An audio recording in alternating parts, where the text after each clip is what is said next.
पूछा गया कि बेटे को माफ कर दो खाना खिलाते टाइम, कहा माफ नहीं करूंगा। कई बार पूछा कि माफ कर दो। आज हो सकता है मेरी जबान लड़खड़ा जाए, लेकिन मैं चाहता हूं कि आप मेरी जैसा भी बोलूं मेरी बात को पूरा सुनकर जाइएगा। ये बाबा आपको दिख रहे हैं, एक दुकानदार के पास आते हैं और आकर बोलते हैं कि मुझे भूख लगी है, कई दिन से खाया नहीं है, आंखों में आंसू। दुकानदार समझ गया इन आंसू देखकर तो हम सब भी समझ जाएंगे औलाद के सताए हुए हैं।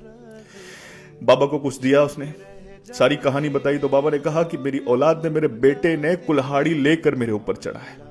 ऐसा बाप रो रहा है। पूछा गया कि बेटे को माफ कर दो खाना खिलाते टाइम, कहा माफ नहीं करूंगा। कई बार पूछा कि माफ कर दो, रोते हुए कहा कि माफ नहीं करूंगा। सुन लो सारी औलादें, मैं चाहता हूं कि आप इतना इस वीडियो को कहीं कैसे भी पहुंचाएं जो इनकी औलाद तक भी पहुंच जाए और दुनिया की उन सारी औलादों तक पहुंच जाए जो अपने माँ बापों पर ऐसे जुल्म कर रहे हैं। खुदा ने कहा उफ भी ना करना, बाप को ऊंची आवाज में बात भी ना करना, और तुम कुल्हाड़ी लेकर उनके ऊपर चढ़ रहे हो। क्या बोला बाप ने? माफ नहीं करूंगा। और बाप माफ नहीं करेगा ना, फिर कहीं भी जाके सजदे करो, कहीं भी जाके नमाजें पढ़ो, कहीं भी जाके दुआएं मांगो, किसी की भी मदद, सदके खैरात कुछ भी करो, ना सदका कबूल, ना खैरात कबूल, ना तुम्हारी किसी की मदद कबूल, ना कोई इबादत कबूल और ना दुआ कबूल। बर्बाद हो, क्योंकि बाप नाराज है तो रब नाराज है।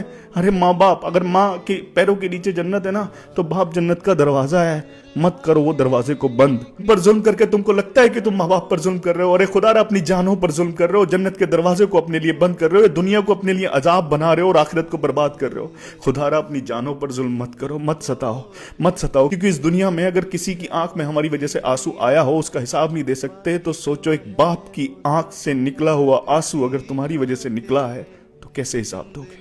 हाथ के वास